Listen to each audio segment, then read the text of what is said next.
live, man. So we gotta start on time. Krista, she wanted to start a few minutes late.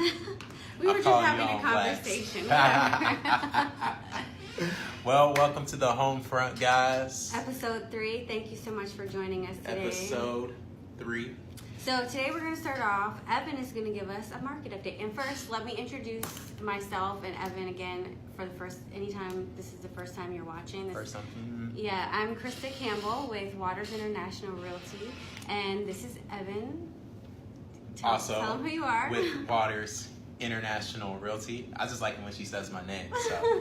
Hey Shantae, what's going on? Thank you for watching. Thank you for guys, watching. Say hi, share this out. You don't know who might need this information.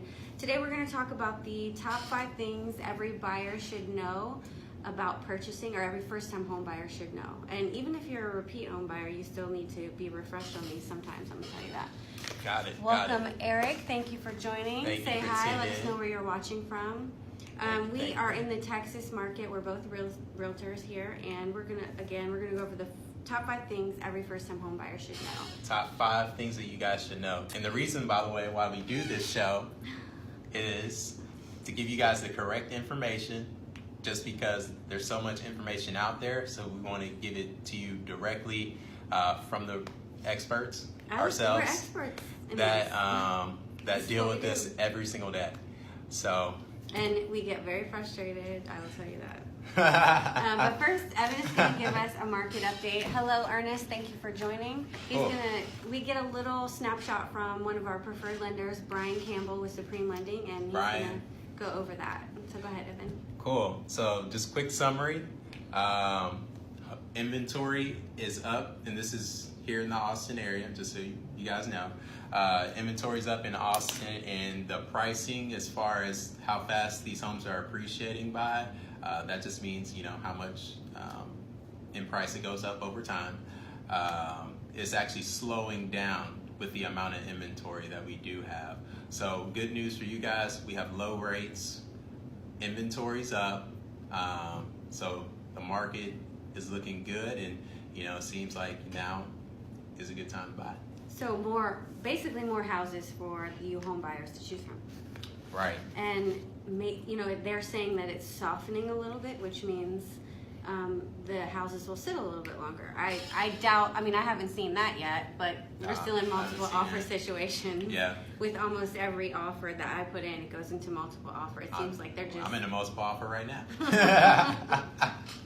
So what that means is highest and best offer. Every time you put in an offer, don't expect the seller to come back to you and counter you. Put in your highest and best if you want the house. Exactly. I learned it the hard way. We wanted to negotiate, thought we're going to, hear back from the sellers, and they were going to counter us back. No, they just took the best offer and kept it moving. Right. I had a situation. We put in an offer, the only offer in, and then it was that evening, and then the next day I checked in, he calls me back, oh, we got another offer late, we just took that one. I was like, wow, okay, great. Yeah, if it's what they want, they're going to roll with it, guys. But anyway, thanks, Brian, for tuning in, or Ronnie for tuning in, and Bob. What's going on, Bob? Okay, so we'll get into it. The top 5 things every first-time home buyer should know. 1 is how much home you can afford as a first-time home buyer. And I say the one thing to remember about this is qualifying versus affording, because you can qualify for an amount that you don't want to pay, because it could be much different. If you qualify for a $400,000 house, but you want your mortgage to be at a $250,000 level, it's entirely different, and you need to understand what you can afford based on your circumstances. So some tips that I have here, it says, what price can you really afford? It depends on your income, and there are other variables. I like that, other variables. That depends on your debt to income, and there are formulas that a lender is going to be able to run. It's not a cookie cutter answer. There's not like one credit score or one income that's going to get you this much house. There are too many things that have to go into it. You can look at a mortgage calculator. Now, with the mortgage calculator, that typically online is going to give you your principal and interest, but there are other factors that go into that, meaning your taxes and insurance. And we've talked about taxes in the past. Here in Texas, they are one of the highest states in the country, so that could vary by neighborhood. So basically what you want to do, I don't try to do it on your own. You can get an idea online, but then get with your lender. Get with your go-to lender or a realtor that can get you with their preferred lender, because that's where you're going to get the most up-to-date, accurate information. And if you're planning to purchase a year out, you need to know how much money you need to have to purchase. So that's what I say. Get with your lender or get with your go-to realtor that can help you. Evan, do you have anything you want to add to it? So now I know what some people or some of you guys may be thinking. I may not be ready to talk to a lender yet, or you know what, I just don't think I'm ready to take that step just yet. And don't worry, guys, you're not alone. Just so you guys know, there are programs out there that can help you guys, and the only way to know that is actually to speak with the lender. So regardless where you guys are at with credit, or how much you think you need to save down, what they're gonna do primarily is help you guys come up with a plan to get there. So don't worry about where you guys are at or with the payments or anything like that. What we're trying to do is we're trying to reduce the amount of time that it would normally take and condense it and make it a little bit shorter here, with giving you a clear-cut plan of what you should do as opposed to what you think you should do. Sometimes they're entirely different. Yeah. People wait until 30 days before their lease is up and say, oh, my lease is up and I need to purchase. But you really have no idea what you need, how much money you need to put down. The entire process could take 30 days, could take 60 days, depending on how many houses you have to submit offers on. You need some money in savings. It's not going to be completely zero down to get into a house, especially if you're not doing a VA loan or USDA loan. You need some money. You also need money for closing costs. So get with your realtor, get with your loan officer at least a year in advance. If you have no idea, go to a first-time homebuyer seminar. It's only going to help you get educated and prepared to purchase in the future. If that's a goal, you need to know how to plan for it. So that's tip number one. That's what you need to know. Numero uno. Right. You need. And a couple other things I wanted to add. The lender is going to look at credit history, credit score, other factors like I mentioned, debt to income, and this is all going to factor into how much you can qualify for. So it's important if you do have some life happens, credit issues, you can get those taken care of. Your lender can help you. They can put you on a plan. So.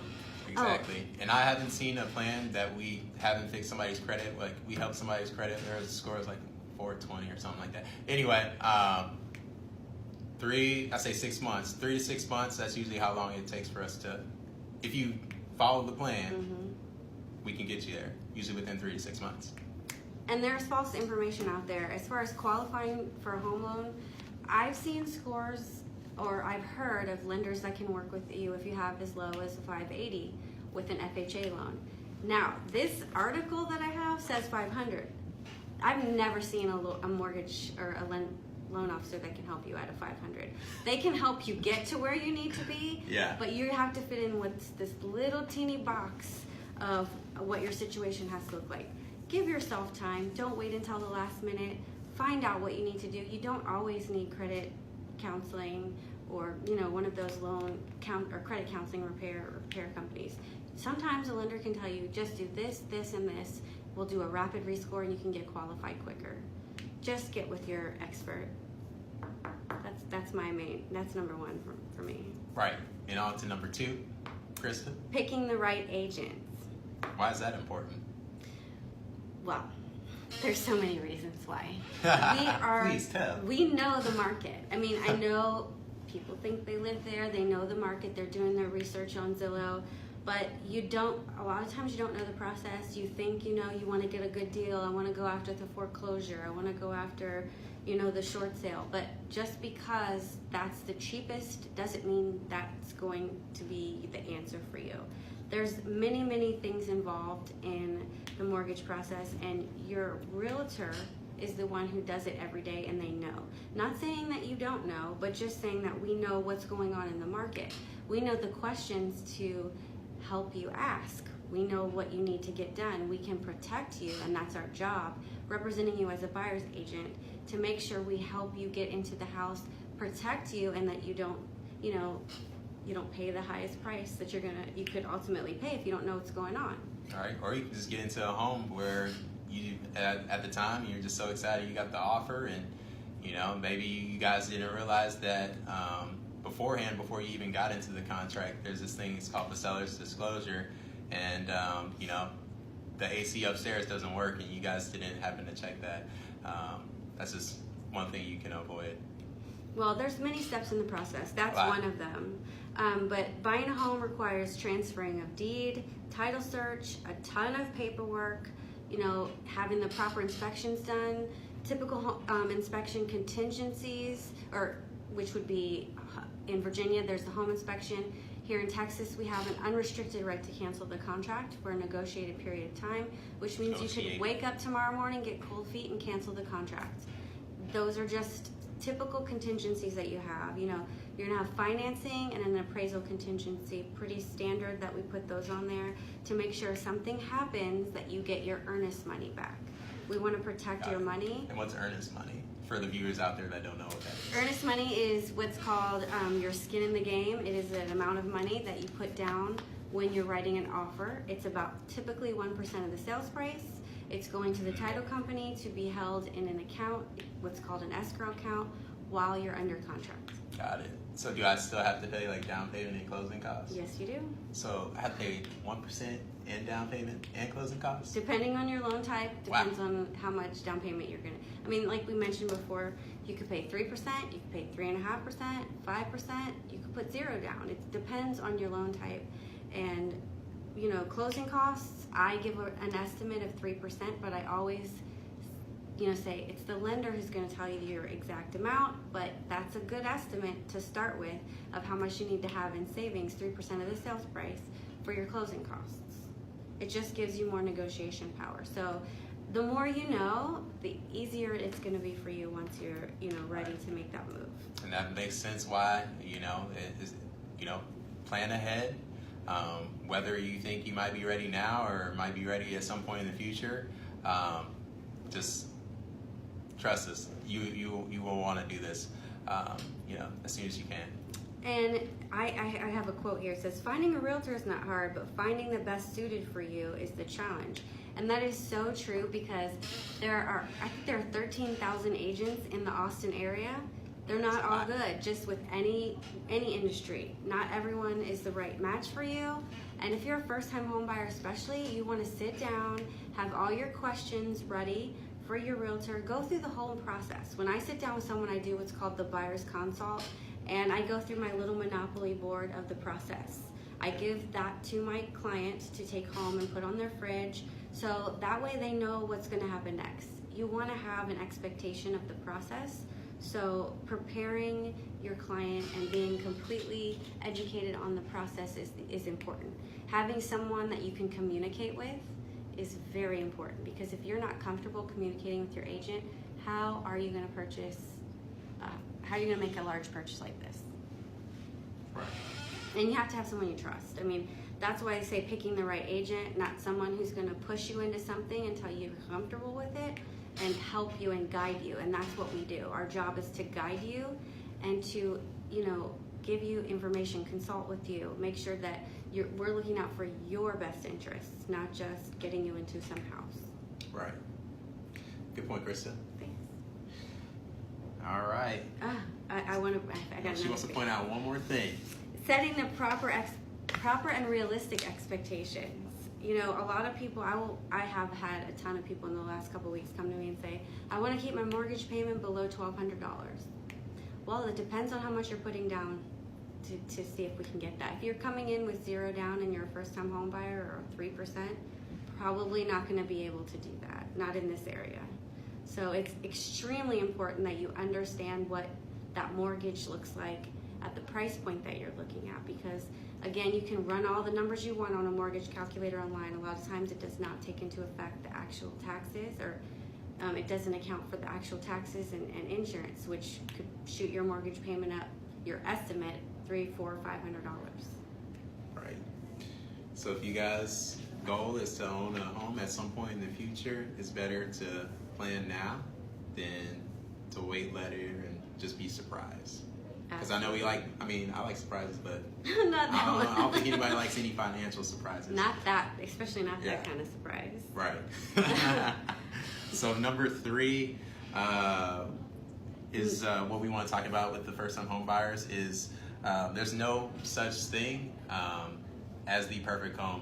Not a chance. So I'll give you guys an example. I had some clients that wanted to live out in the Taylor area. And they're focused specifically on that. They kind of just gave me some criteria of what they're looking for. So I just thought, let's kind of look in some other places too, because we weren't finding what we were looking for in the area that they wanted to be in. Well, it turns out they ended up moving out to Cedar Park, and they told me they'll never move out there, but it ended up being the right house, and they told me they loved it. So, it ended up, they had to make the compromise of they didn't end up being at the location that they wanted to be at initially, but we ended up getting the house that they wanted, and that's what mattered at the end. Well, they say that the general rule for most buyers is to prioritize 3 things: price, size, and location. And realistically, you can expect to achieve 2 of them. 2 of them. Because you're not going to get everything unless you have an unlimited budget. I mean, honestly, everybody wants the best house, the cheapest amount, in the perfect location, and you have to be willing. You have to be open-minded especially if you're buying a resale. I mean, you're not going to find the perfect house with every single little check in the box. It is a compromise. It's a negotiation. Unless you're, like I said, you have an unlimited budget and you can build from the ground up and you don't have a timeline, then you're good to go. But most people I know aren't in that situation, and they need to understand there are 3 things. What is the most important things to you? What can you live with? What are the things that you would like to, something you can live, grow, and renovate to your taste? Think about it like that. Right. That's a good point as well too. Yeah. So in that example that I gave you guys, price and the size of the home is what they felt was most important. And as far as the location, that's what the compromise they had to make on. Exactly, because a lot of times with location, you're going to end up paying more money than you wanted to, because you don't really have an understanding of what that costs. And in this market, like Evan mentioned in the beginning, the appreciation is going up year after year. It's pretty much up. So this is a very unique market, and understanding that the longer you wait, the more you're going to pay for that same house. I mean, I think I've been looking at comps on some of the houses, and 3 years ago, they had purchased the house and it went up $150,000. They were selling it for $150,000 more. Do you remember where at? I'm trying to think. I think it might have been Dripping Springs. Oh, okay. So the appreciation's going up here. It's a unique market. This market appreciates quicker than a lot of other markets. Because again, they're on average 130 to 160 people a day are relocating here. Hey, even a better reason why you guys should own a home as opposed to renting. Exactly. You guys build your net worth. Tip number 4, do your homework. We'll fold. Do your homework. Knowing this is where getting with your realtor or a loan officer early is gonna get you prepared to set your expectations, knowing how much money you need to have saved, knowing what your payment is gonna be, not thinking that you're gonna pay the same amount for rent and mortgage, because realistically it's just not gonna happen unless you can compromise on location and you don't mind driving, having that commute. So it just solely depends on what you expect and what you can live with. You really need to be educated. Like with anything else, plan for a home purchase. Don't just wait and then jump into it and think that it's going to be all that you imagined. It's not. It can be very stressful. It's moving, but doing your homework, getting educated a year or 6 months out, it's not too early. Right. And if you don't want to get your credit pulled, cool. You can always just have a conversation with the lender, tell them your situation, and as long as you're, relaying the information that's actual, on your credit and how much income you make and what you think things are going to be in the next 6 months, they'll be able to give you a good idea of what you can expect. Got it. And I know that's a good point that Krista mentioned as well too. And just so you guys are aware, when you guys do get your credit run, like a hard pull of what Krista was talking about, your score only goes down by 3 to 4 points. So, and also when you do this for a mortgage, because it's treated differently, than any other types of loans. So if you guys do this within a 30-day period, you guys can actually, if you want, more advice from other lenders per se, you guys can see as many as you want within that 30-day period, with it only affecting your credit one time. Okay, so it'll be treated as one inquiry within that 30-day period. That's like the shopping period. Well, the shopping period. The rate shopping period. I mean, Right. You can do it, but also not just more than anything, not just with rates. Make sure that your lender is a good lender. Just like with realtors, we have 13,000 that are out there in this area. Yeah. There are bad lenders too. And the thing that I have conversations about the most is we want to close quicker because we're in a multiple offer market. We want to have that lender that can walk down the hall to their underwriter and ask them what's going on. They can get information quicker than if you're using a big box bank, your typical bank that's across the country. I mean, a local lender, preferred lenders that you work with are the best ones. If you're going to do it, not to bash any internet, lenders, but I haven't had a good experience with a lot of them. I had a couple that was nearly homeless for the weekend because they wanted a piece of documentation at 3 o'clock on a Friday afternoon and wouldn't release their keys. So it's very important that you know who you're working with, and that potentially your realtor has a good relationship with them, because you don't want to end up homeless at the last minute because you can't get documentation because they need something. I mean, it wasn't like we didn't close, they didn't have all the money, they needed a piece of documentation. Wow, it's crazy. So ABC. number 5 is knowing your tax credit options. And I'd say that's a big one, and it's a good one to have as you're purchasing. This is more, when you're a first-time home buyer, you don't get that first-time home buyer tax credit, but you can get the mortgage credit certification in some states. We do have it here. It's the MCC credit. Okay. Hey Glenn, what's going on? Thank you for joining. Thanks for always tuning in every Yes. episode. We appreciate that. I take notes. Also in Texas, we have a homestead exemption, an ag exemption, a disabled exemption, and over 65. And there's a mortgage interest deduction that you can get when you file your taxes annually. So there are good reasons to purchase a home. You can get deductions for sure, and pay less in taxes. Right. Good job, Krista. She pretty much took care of that. So basically, like she was saying, we can find ways to also reduce your taxes as well too, and also being a homeowner also helps in some other areas of life, as well as like your insurance and stuff like that. So Absolutely. We do, as buyer's agents here, we also remind you at the beginning of the year, it's time to file your exemptions. If you need help, we'll give you the link. We also can help you. You can lean on us. We can't help you, but you can lean on us with protesting your taxes as well. We can run comps for you.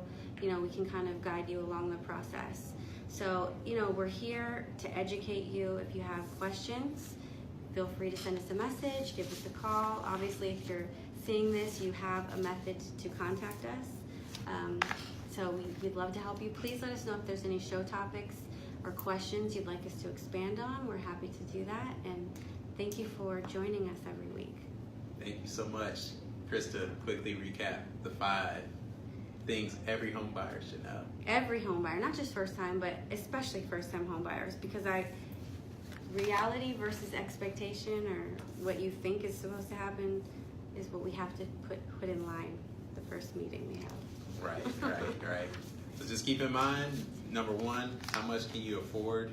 Number 2, pick the right real estate agent / mortgage lender, according to Krista. No, she's right. No, she is right. Number 3, there's no such thing as the perfect home, guys. You will be making compromises throughout this process. Everybody does, and it's okay. Trust me, it's okay. Do your homework, and also too, know that there are tax exemptions for you guys when you guys do purchase the home. But thanks for tuning in. Like you said, the reason why we do this show every single week is to give you guys the tips, the tricks from us, the realtors that experience this each and every day, so we guys can help you achieve your goal of helping you buy a home. And do us a favor, share this out, please. We're only going to ask you that simple favor. That would really help us. And thanks again for watching. See you guys next Wednesday. Oh, we might change the time if we find that 9 a.m. Central Time is a better time for us. So Yeah, let us we'll know your experiment with feedback that. on that. All right, guys. See you next week. Spear finger.